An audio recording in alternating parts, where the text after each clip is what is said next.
almost under 7 style rugby. Generally we all burst out laughing. Joe, what about if we could get you a helicopter? Getting a bit older, I didn't really fancy it, to be honest. This game had everything. I don't know why he did that. Head in my hands at this point, just thinking, what's happening? The first game, my first game we're going to react to it's one of my favourite games of all time. It is the semi-final game, Bristol versus Harlequins 2021. Little did we know that this would go down as some people's favourite ever game in Premiership history. It certainly became one of my favourite ever games. It got dubbed the Miracle of Bristol.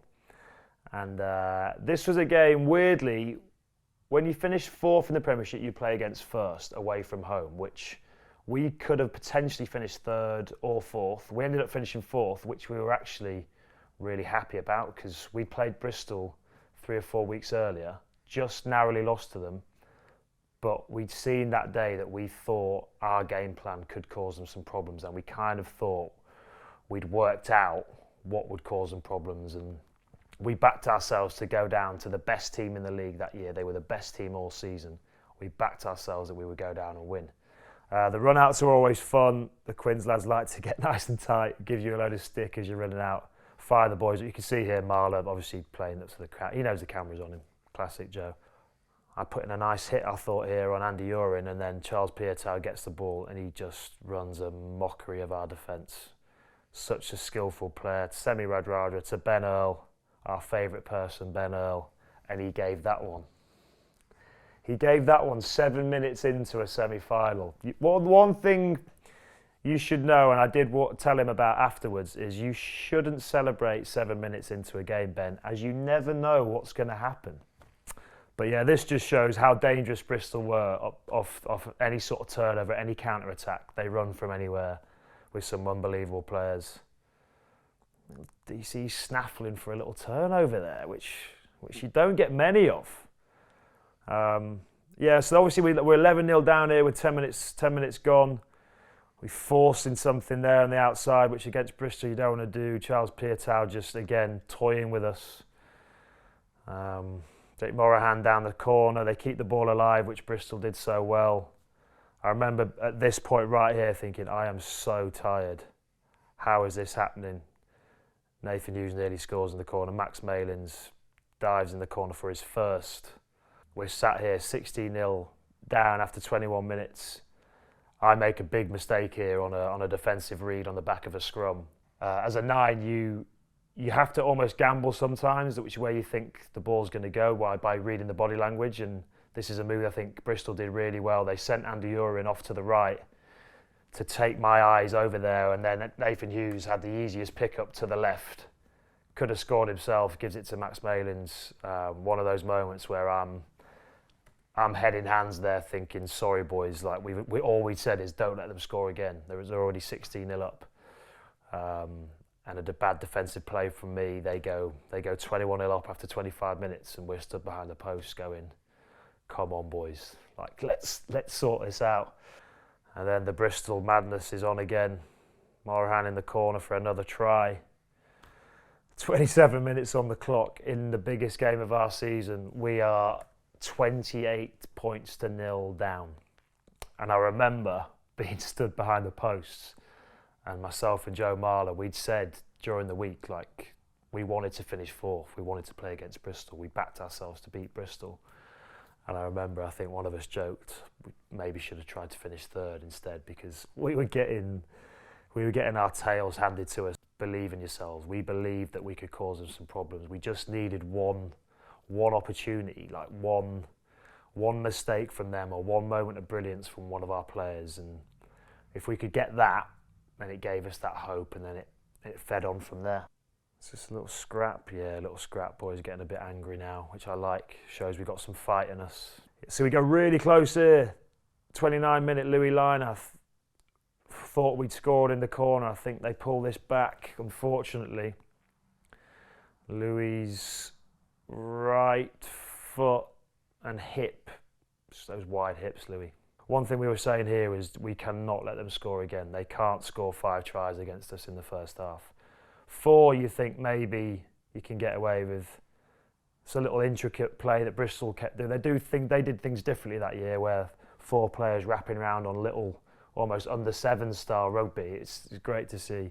38 minutes on the clock. Marcus puts up a speculative bomb kick in the air that we thought hopefully get a 50-50 in them. It wasn't a 50-50 in this one. Max Malins was going to come down and get it, but what happens is Max Malins slightly gets the flight wrong, misses the ball bounces to Alex Dombrandt, and the big lummox runs it in from 40 metres, gets us that try, and you can see here now the bench trying, it's almost like fake belief. Is it fake belief? It's like, come on boys, we got one, let's go and get some more. It's a great finish. Alex Dombrandt had one of those years where if you needed something, he would go and make something happen, and yeah, got us that try just before half time, which was massive for us.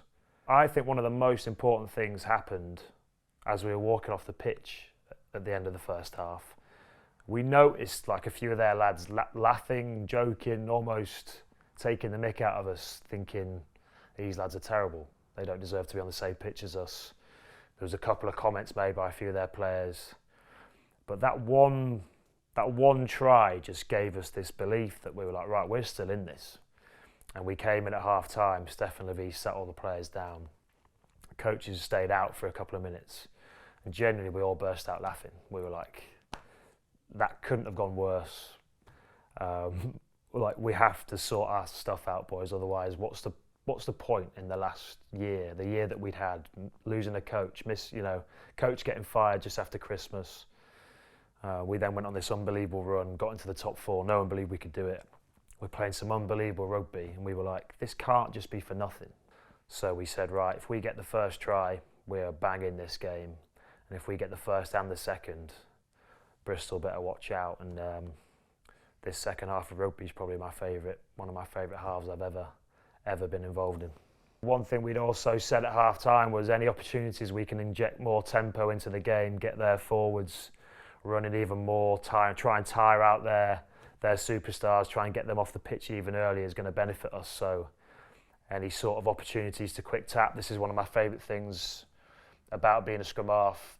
When you know you've got an advantage and the penalty is right there, then you've got the ability to catch the other team unawares by taking a quick tap. They obviously got to retreat 10 metres. They can't do that when they're really close to you, so they've got to run back. They can't tackle you. If they do, they're going to get yellow cards. So I just thought my role in that second half as a leader was put some tempo in the game, get our big players involved in the game and play at a speed that Bristol can't handle. So there's a little bit of niggle now the other way around, so we're a bit chopsy.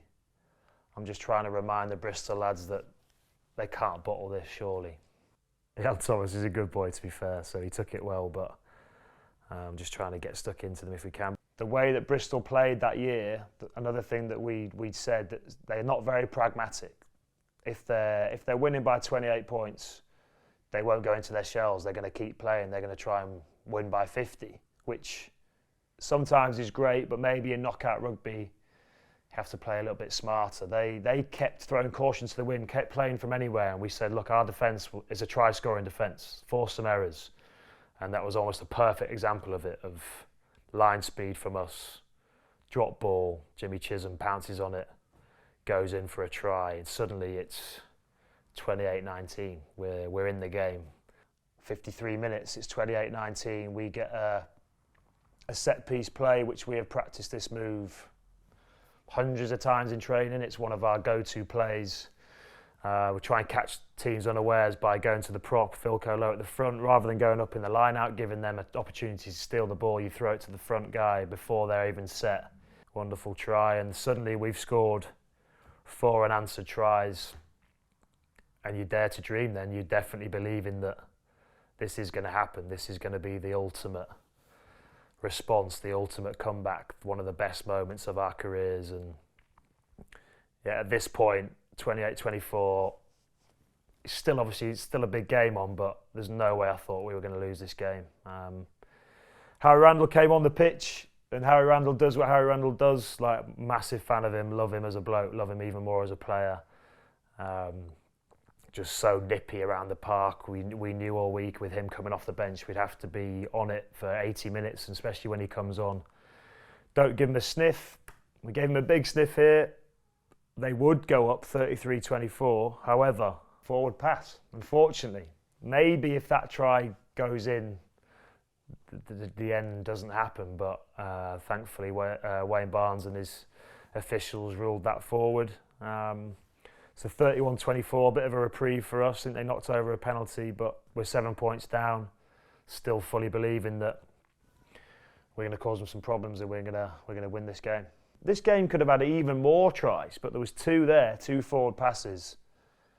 So we're still 7 points down. I'm just going to give a bit of love now for my big mate Joe Marler. So Joe's wife Daisy was very, very heavily pregnant this weekend. Their baby was actually due to be born, I think, the day of this game. So Joe wasn't going to play. He wasn't going to come. And then us as players obviously were like, obviously, Joe, we'd really like you to play. Like, we don't think we can win this game without you. And he flat out said to the club, he said, look, I'm not missing the birth of my child. I can't play. So obviously we were gutted and disappointed, but completely understood that family does come first. And that's what something about our club that you say, yeah, family comes first, which is amazing. It's why I love the club so much. However, what the club did say that day was to Joe was, Joe, what about if we could get you a helicopter in and out of Bristol? You come and play the game. Obviously, if anything's happening in the morning, you don't come. But if Daisy's looking like the baby's not coming that day, what about we get you a helicopter there, you play the game, helicopter you out, and get back for the birth? And he agreed to it. And yeah, I think Laurie Dalrymple pulled a few strings. Our chief exec got Joe a chopper into the game, played the game, played unbelievably. Obviously, this game does go to extra time. Joe played, I think, 115 minutes of rugby as a loose head prop. And at 75 minutes, he's running around making massive collisions like this. I do believe that if Joe wasn't there that day, we wouldn't have won. 75 minutes, we're 7 points down. We're saying, right, just get the ball to our special players, let them do their thing. We still thought we could cause them some issues. And yeah, here's a little play that we'd run all year with a forward running off the 9. We go out the back to another forward. This case is James Chisholm. James Chisholm has a hard line, which I think is Luke Northmore coming here. And you've got Marcus, Louis Liner, Tyrone Green, and Joe Marchant out the back. And you give the ball to Marcus, feeds Tyrone, Joe Marchant goes down the corner for a play that we've run hundreds of times in our sleep. And suddenly 31-29, 4.5 minutes to go. And this kick from Marcus, people say it's an easy kick and every kicker should get them, but under that pressure, his kicking that day was unbelievable. And just to get us to level peggings with Bristol after the start that we'd had and the start that they'd had, 31 apiece with 3 minutes to go. And this was really annoying, actually. Obviously, I can't give Joe any stick, but we were like, right, we can finish this. Let's keep hold of the ball. Let's finish this now in normal time. Because I'd never played a game of extra time in my life. And I was like, getting a bit older, I didn't really fancy it, to be honest. 20 extra minutes at my age. So we said, look, let's just give ourselves opportunity. Either we get a penalty, we can kick the goal, or let's go and score another try. Why not? And yeah, we lopped the ball on here. I think me and Marcus were talking about maybe going for a drop goal just before this. We talked about maybe the next couple of phases, let's just look after the ball and get you in a position to have a shot at dropping a goal, which he's so good at. Unfortunately, knock on. And it's end of normal time, 31 apiece. There's Joe. I think that someone had given him a bit of stick there. They get the first opportunity, I think, to score points. Callum Sheedy has a shot at goal, 31 all, 5 minutes into extra time. And he hits the post. Believe it or not, he hits the post. Like this game had everything. It really did. We got a scrum on their 5 metre line, and we knew we backed ourselves all year. Any scrum on their 5 metre line or anything in their 22, we have to score from these. This is our bread and butter. This is where we feel our X factor can take over, and we just said, let's just try and give our dangerous players a one-on-one. We get the advantage, which is great. So you know you've always got the penalty to come back from. And there's a little move. I actually throw not a great pass to Marcus, and he shows an unbelievable bit of skill to pluck it from above his head. And within one movement, this is why he's one of the best players in the world.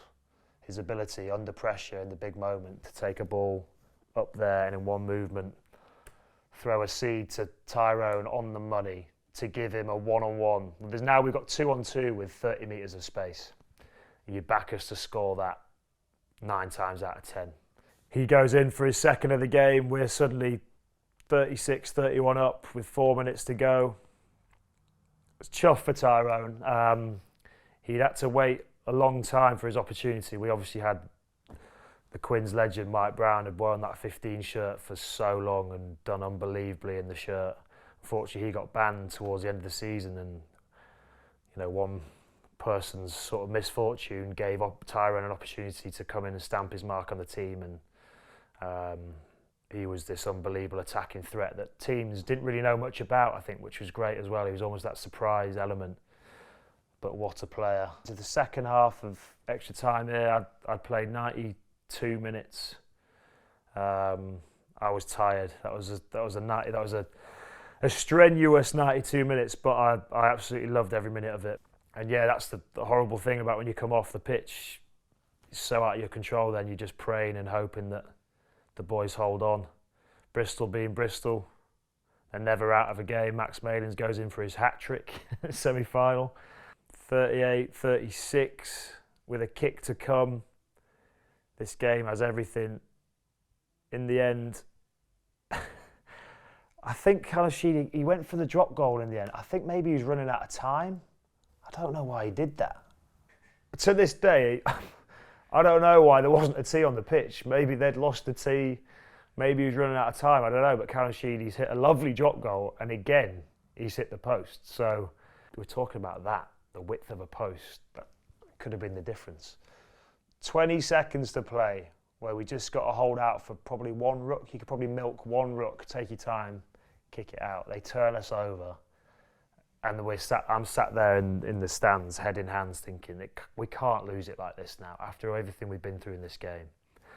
And then Luke Northmore, who's a brilliant player, makes a read on a pass, flies out of the line, smokes Siali Piatau. And we could just kick it out, but no.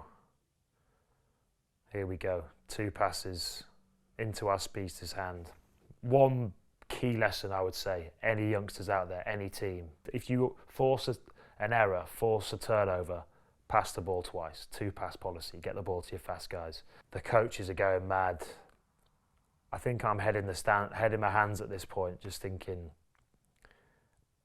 what's happening, because there's still a decision to be made from the referee, and they go and have a look at this tackle from Lukey on Siali Piatau about 10 times. If you're a Bristol fan, I think you could maybe argue that there's some sort of head contact. I think it's low. I think Wayne Barnes gets the decision right. The rest is history. Will we win the game? I had tears in my eyes, I remember, at the end of the game, because I generally probably didn't think I'd get back to Twickenham to play in another final. It had been 9 years since the last one, and we'd been through some really dark times in between. So I generally didn't think I'd maybe get another opportunity to try and win that Premiership trophy again. And I was just so delighted for the young lads to experience what we experienced 9 years ago. That's what I was so happy for, and I felt like we deserved a shot at the final that year because of the way we played. I think we played some of the best rugby the Premiership has ever seen, and we got ourselves to the big dance.